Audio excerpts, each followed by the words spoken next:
On June 14, 2018, then SEC Director of Corporation Finance William Hinman gave a high-profile speech where he declared that a token is not a security when it becomes, quote, sufficiently decentralized.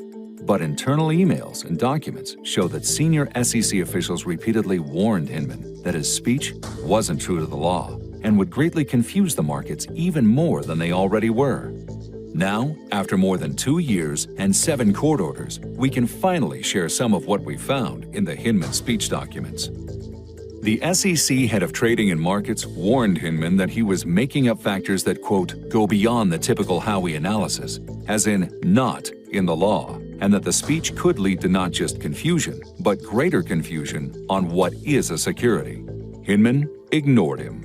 If the network on which the token or coin is to function is sufficiently decentralized, and the purchasers no longer have a reasonable expectation that a person or a group is going to carry out essential managerial or entrepreneurial efforts, those assets might not represent an investment contract. The same official told Hinman he should tie his speech, quote, more closely and explicitly to the Howey analysis. Hinman not only ignored him, but deliberately created factors beyond those identified by the Supreme Court in the Howey case. I wanted to just note a few things. This list is not meant to be exhaustive, but these are things that we look at. The SEC's own general counsel warned specifically that it's legally irrelevant if someone retains a stake in a token and is motivated to take action to increase its value, and that Hinman should delete it from the speech. And once again, Hinman ignored them and said without any legal support that it was important to ask. As that person or group retained a stake or other interest in the digital asset such that it would be motivated to expend efforts to cause an increase in the value of the digital asset. Both Trading and Markets and the General Counsel also disagreed with Hinman's belief that if a network was sufficiently decentralized, information asymmetries would no longer exist, noting that a network creator would likely have more information than a retail holder, using Vitalik Buterin as an example. They warned Hinman that by creating this, quote, other category and focusing on information asymmetries, he was exposing a regulatory gap that the SEC may not have the jurisdiction to fill.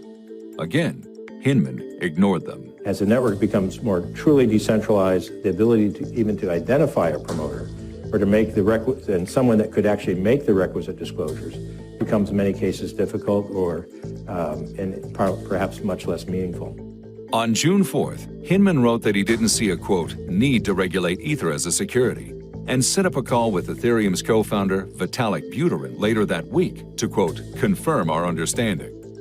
On June 11th, the SEC's own general counsel advised against including any direct statement about Ether in the speech because it would be difficult for the SEC to, quote, take a different position on Ether in the future. The next day, Trading and Markets wrote that the statements about Ether were, quote, likely to create more confusion. Hinman ignored all of them and decided to make headlines, picking winners and losers instead.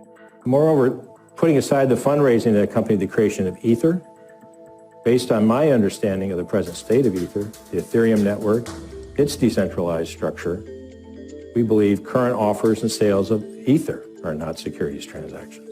The emails show that Hinman knew he wasn't following the law.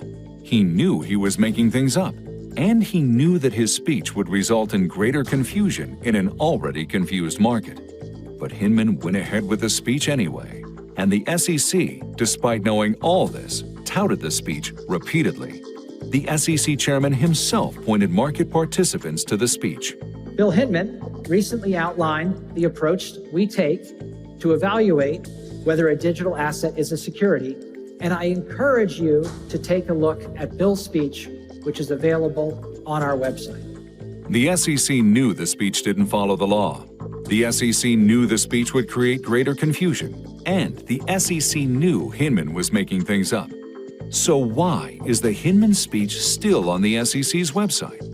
Why was it ever allowed to be given at all?